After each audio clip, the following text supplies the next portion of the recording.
Za každým, keď sa prichytíte robiť tú istú vec opakovane, napríklad vyplňať nejaký podpis alebo vkladať rovnaký text, nemusíte to robiť ručne. Vo Worde na to samozrejme existuje nejaký nástroj.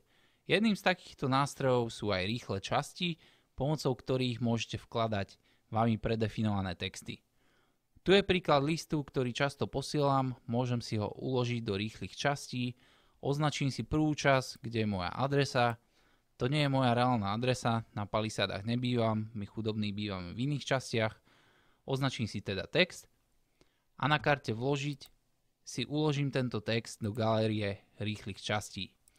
Zvolíme si názov pre túto rýchlu časť a ďalej si môžete zvoliť kategóriu a nejaký popis a stačí už len potvrdiť.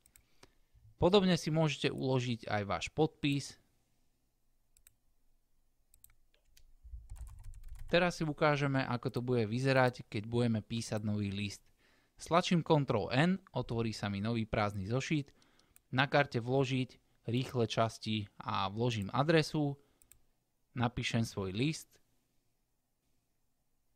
Ja som pretočil video rýchlo dopredu, aby ste nemuseli čakať a teraz môžem vložiť svoj podpis.